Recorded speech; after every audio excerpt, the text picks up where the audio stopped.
मंगलम भगवान विष्णु मंगलम गरुड़ध्वज मंगलम पुंडरीकाक्ष मंगलायस्तनो हरि। नमस्कार प्रिय बंधुओं, आप सभी का हमारे YouTube चैनल में बहुत बहुत स्वागत है।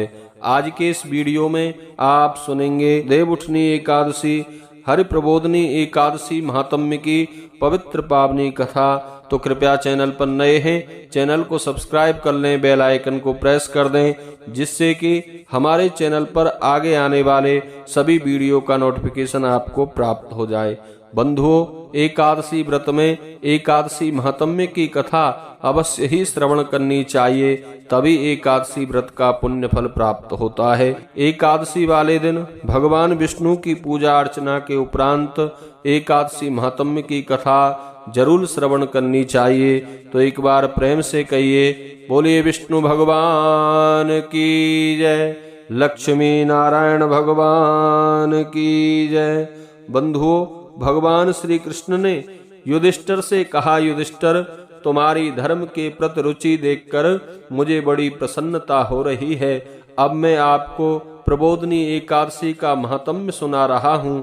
यह एकादशी सभी पापों को नष्ट करके पुण्य और मुक्ति प्रदान करती है।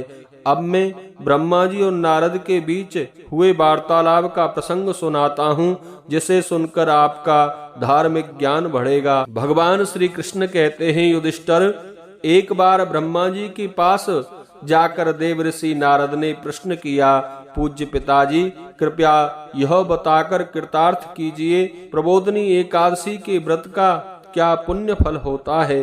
ब्रह्मा जी बोले, पुत्र नारद, कार्तिक मास के शुक्ल पक्ष की प्रबोधनी एकादशी के व्रत का फल इतना होता है जितना 1000 अश्वमेध यज्ञ और राजसूय यज्ञ करने से प्राप्त होता है। नारद जी ने पूछा, पिताश्री, कृपया यह समझाइए कि एक संध्या को भोजन करने से, रात्रि में भोजन करने तथा दूसरे दिन उपवास करने से क्या क्या फल मिलता है।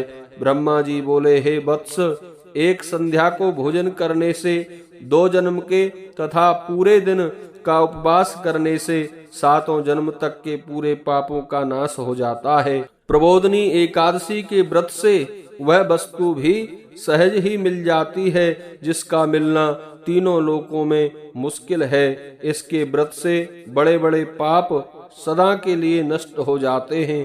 पूर्व जन्मों में किए अनेक बुरे कर्मों को नष्ट करने में यह व्रत एक क्षण की भी देरी नहीं करता है। जो लोग अपने स्वभाव के अनुसार विधि विधान से प्रबोधनी एकादशी का व्रत करते हैं, उन्हें उनकी इच्छा अनुसार पूरे फल प्राप्त हो जाते हैं। जो लोग श्रद्धा के साथ इस दिन थोड़ा सा भी पुण्य करते हैं, उनका यह पुण्य पर्वत के समान स्थिर हो जाता है, कभी नष्ट नहीं होता। जो लोग केवल मन में ही ध्यान कर लेते हैं कि मैं प्रबोधनी एकादशी का व्रत करूंगा, उनके भी 100 जन्मों के पाप कट जाते हैं। जो लोग प्रबोधनी एकादशी को रात्रि जागरण करते हैं, उनकी बीती हुई तथा आने वाली 10 पीढ़ियां विष्णु लोक में निवास करती हैं। नरक में अनेकों दुखों को पाते हुए उनके पितृगण विष्णु लोक में जाकर सुखी हो जाते हैं। प्रबोधनी एकादशी में रात्रि जागरण से ब्रह्म हत्या जैसे जघन्य पाप भी नष्ट हो जाते हैं। प्रबोधनी एकादशी के दिन मनुष्य को ब्रह्म मुहूर्त में उठ जाना चाहिए, स्नान आदि से निवृत्त होकर व्रत का संकल्प एवं नेम लेना चाहिए और प्रभु से विनय करनी चाहिए, हे प्रभु, आज मैं भोजन नहीं करूंगा, रात को जागरण करूंगा और अगले दिन भोजन करूंगा, कृपया मुझे शरण दीजिए, मेरे व्रत को सफल कीजिए। इस प्रकार प्रभु विनय करके भगवान की पूजा करनी चाहिए। पूजा के साथ ही व्रत प्रारंभ हो जाता है। उस दिन रात्रि में भगवान की मूर्ति के सामने गीत गाकर, नृत्य करके, बाजे बजाकर तथा कीर्तन करके रात्रि जागरण करना चाहिए। शंख के द्वारा भगवान को अर्घ देना चाहिए। इस सुकार्य का फल तीर्थों में दान करने के फल से भी कई गुना ज्यादा है। जो मनुष्य अगस्त पुष्प से भगवान की पूजा करते हैं, इंद्र भी उसको नमस्कार करते हैं। जो लोग कार्तिक के महीने में भगवान विष्णु की पूजा बेल के पत्ते से करते हैं, वे मोक्ष पाने के अधिकारी बन जाते हैं। तुलसी से भगवान की पूजा करने वाले भक्तों के 10,000 जन्मों के किए हुए पाप नष्ट हो जाते हैं। इस महीने में तुलसी महारानी के दर्शन करने से या उसका स्पर्श करने से और तुलसी का ध्यान करने से, तुलसी का पौधा रोपने से, कीर्तन करने से मनुष्य करोड़ों युगों तक भगवान के धाम में निवास करते हैं। जिन मनुष्यों के घर में तुलसी का वृक्ष लगा होता है, उनके कुटुंब में जन्म लेने वाले प्राणी प्रलय के अंत तक विष्णु लोक में रहते हैं। और जो कदम्ब के पुष्पों से भगवान की पूजा करते हैं, उन्हें यमराज कोई यातना नहीं देते। कदम्ब के पुष्पों को देखते ही भगवान अत्यंत प्रसन्न हो जाते हैं और वे भक्त के सब मनोरथों को पूर्ण कर देते हैं। यदि उन पुष्पों से उनकी पूजा की जाए तो फिर तो कहना ही क्या है। बबूल और अशोक के पुष्पों से भगवान की पूजा करने से अनंत काल तक किसी प्रकार का कोई शोक का अवसर नहीं आता। सफेद या लाल कन्नेर के पुष्पों से पूजा करने पर भगवान अत्यंत प्रसन्न होते हैं। दूर्वा दल से पूजा करने पर अन्य पूजाओं की अपेक्षा 100 गुना अधिक फल मिलता है। समी पत्र से भगवान की पूजा की जाए तो यमपुरी का मार्ग सरलता से पार हो जाता है।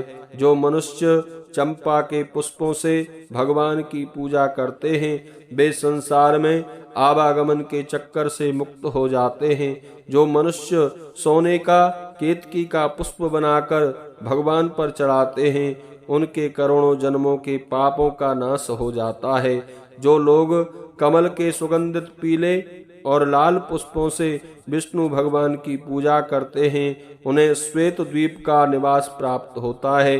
रात्रि में भगवान की पूजा करके प्रातः काल नदी के शुद्ध जल में स्नान करके भगवान की प्रार्थना करते हुए घर आकर भगवान की पूजा की जाती है।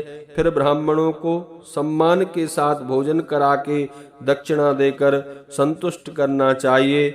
इसके बाद गुरु की पूजा करें, उन्हें दक्षिणा देकर नेम छोड़ देना चाहिए। जो मनुष्य कार्तिक मास में रात्रि स्नान करते हैं, उन्हें दही और शहद का दान करना चाहिए। जो मनुष्य किसी फल की इच्छा करते हैं, उन्हें फल दान करना चाहिए। घी, दूध और चावलों का दान इस दिन फलदायक होता है। जो लोग भूमि पर सोते हैं, उन्हें सब वस्तुओं सहित शैया दान करना चाहिए। जो लोग मौन व्रत रखते हैं, उन्हें स्वर्ण और तिल का दान करना चाहिए।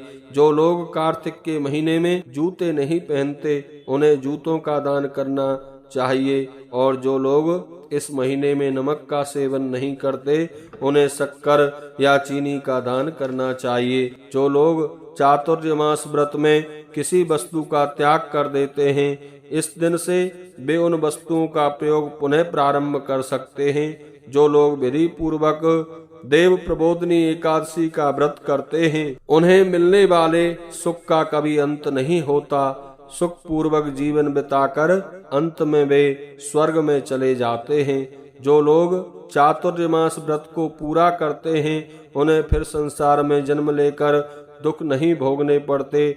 जिनका चातुर्मास व्रत खंडित हो जाता है, उन्हें दोबारा प्रारंभ कर लेने में कोई हानि नहीं है। जो लोग प्रबोधनी एकादशी के महात्म्य को सुनते या पढ़ते हैं, उन्हें अश्वमेध यज्ञ का फल प्राप्त हो जाता है। देव प्रबोधनी एकादशी में विष्णु भगवान का पूजन, पुष्कर आदि तीर्थों में स्नान करना बड़ा ही उत्तम माना जाता है। बोलिए एकादशी महात्म्य की जय, एकादशी महारानी की जय, विष्णु भगवान की जय।